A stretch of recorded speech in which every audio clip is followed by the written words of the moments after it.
وَقَالُوا الْحَمْدُ لِلَّهِ الَّذِي أَذْهَبَ عَنَّا الْحَزَنَ إِنَّ رَبَّنَا لَغَفُورٌ شَكُورٌ۔ اہل جنت جب جنت میں جائیں گے، اللہم اجعلنا منہم ومعاہم وفیہم، اللہ اپنی رحمت، اپنے فضل، اپنے کرم سے ہم سب کو جنت الفردوس میں رسول کریم صلی اللہ علیہ وسلم کا پڑوس عطا فرمانا۔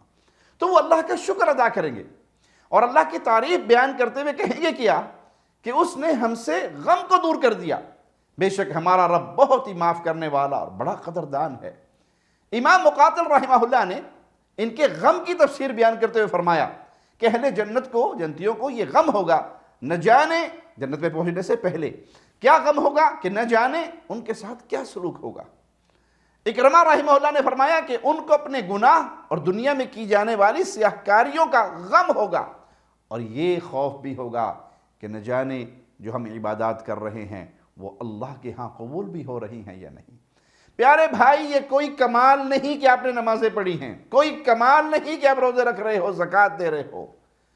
اہل ایمان نیکیے کر کے پھر تھر تھراتے ہیں، کانپتے ہیں کہ پتہ نہیں اللہ کے ہاں یہ قبول بھی ہو رہی ہیں۔